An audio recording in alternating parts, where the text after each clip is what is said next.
रहमत का पैमाना। आज हम एक ऐसी ही गहरी कहानी की बात करेंगे जो तौबा, रहमत और उम्मीद के असल मायने को हमारे सामने रखती है। तो सवाल ये है, क्या कोई ऐसा शख्स जिसने 100 कत्ल किए हों माफ़ी का हकदार हो सकता है? ये कहानी सिर्फ एक शख्स के बारे में नहीं है, बल्कि ये जानने की कोशिश है कि गुनाह की इंतहा और रहमत की वसअत कहाँ मिलती हैं। क्या वाकई कुछ गुनाह नाकाबिले माफ़ी होते हैं? तो कहानी शुरू होती है एक ऐसे शख्स से जिसका माजी गुनाहों से बिल्कुल तारीक था और उसके कंधों पर कोई छोटा मोटा बोझ नहीं था, बल्कि 100 कत्ल का एक ऐसा वजन था जिसका हम तसव्वुर भी नहीं कर सकते। जी हाँ, 99 कत्ल। इतने गुनाहों के बाद अब उसे पछतावा था। ज़मीर का बोझ उसे खाए जा रहा था और वो निजात का रास्ता ढूंढ रहा था। बस ये जानना चाहता था कि क्या उसके लिए वापसी का कोई रास्ता मुमकिन है।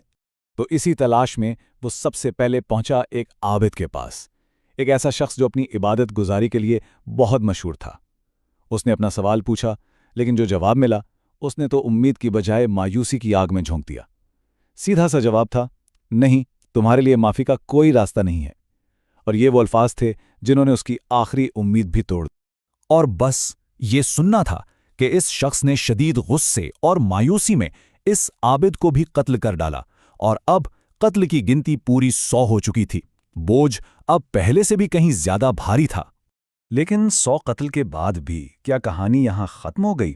बिल्कुल नहीं, बल्कि असल सफर तो अब शुरू होना था। मायूसी की इंतहा पर उसने सोचा, चलो एक आखिरी कोशिश और करते हैं, एक और दरवाजे पर दस्तक देते हैं।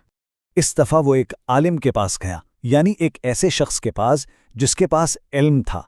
और यहां जवाब बिल्कुल मुख्तलिफ था।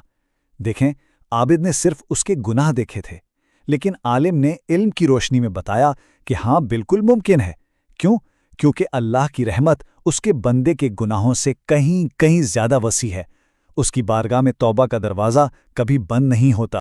लेकिन इस तौबा के लिए एक शर्त थी। आलिम ने उसे एक वाज़े रास्ता दिखाया, एक पूरा प्लान दिया।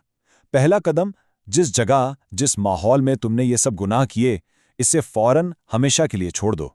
दूसरा कदम, एक ऐसी नेक ज़मीन की तरफ सफ़र करो जहां खुदा के एक नबी रहते हैं।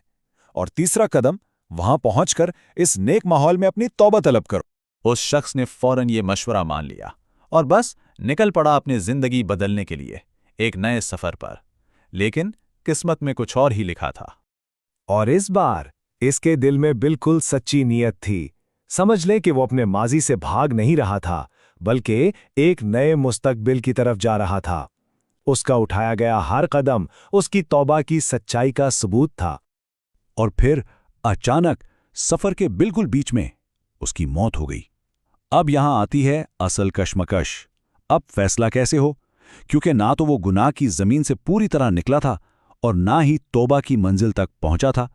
तो इसकी मौत के बाद अब आसमानों पर इसकी रूह के लिए एक बहस शुरू हो गई। 2 किस्म के फरिश्ते आए इसकी रूह ले जाने, और दोनों के पास अपनी अपनी दलील थी।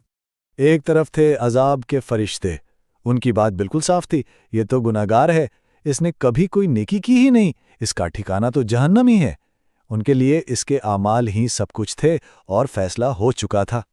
लेकिन दूसरी तरफ थे रहमत के फरिश्ते, और उन्होंने इसकी नीयत पर जोर दिया। उन्होंने कहा, लेकिन ये तौबा के रास्ते पर था, ये सच्चे दिल से माफी मांगने निकला था। उनके नज़दीक इसका आखिरी सफर और इसकी नीयत ज्यादा अहम थी। तो जब फरिश्तों में ये बात तय ना हो सकी, तो फिर फैसले के लिए एक इलाही हुक्म आया, एक ऐसा हल जो अल्लाह की रहमत की अजमत को दिखाने वाला था। हुक्म क्या था? हुक्म था फासला नापो। अल्लाह ताला ने फरिश्तों से कहा कि ज़मीन पर जाओ और पैमाइश करो। फैसला इस बात पर होगा कि वो मरते वक्त किस ज़मीन के ज़्यादा करीब था। जरा सोचिए, उसकी पूरी आखिरत का फैसला अब सिर्फ एक पैमाइश पर टिका हुआ था। सवाल ये था कि क्या वो गुनाह की सरजमीन के करीब था या तौबा की सरजमीन के। और जब नापा गया तो फैसला हो गया, वो शख्स तौबा की ज़मीन के ज़्यादा करीब था। लेकिन कितने फ़र्क से? सिर्फ एक बालिश्त। सोचिए, सिर्फ एक बालिश्त के फासले ने उसकी हमेशा की किस्मत बदल दी। लेकिन इस कहानी का सबसे खूबसूरत हिस्सा तो अब आता है। कई रिवायात में ये जिक्र है कि यह सिर्फ एक इत्तफाक नहीं था, बल्कि अल्लाह ने खुद ज़मीन को हुक्म दिया था। तौबा वाली ज़मीन को हुक्म दिया कि करीब आ जाओ, और गुनाह वाली ज़मीन को हुक्म दिया कि दूर हो जाओ, ताकि इस बंदे की नीयत पर उसकी रहमत गालिब आ सके। तो इस पूरी कहानी से हमें सबक क्या मिलता है? یہی کہ عمل پورا ہو یا نہ ہو، لیکن سچی نیت اور اس نیت کے ساتھ اٹھایا گیا پہلا قدم اللہ کی نظر میں اس کی بہت بڑی اہمیت ہے۔ جیسا کہ کہا جاتا ہے، توبہ کا ارادہ کرنا ہی سب سے بڑی توبہ ہے۔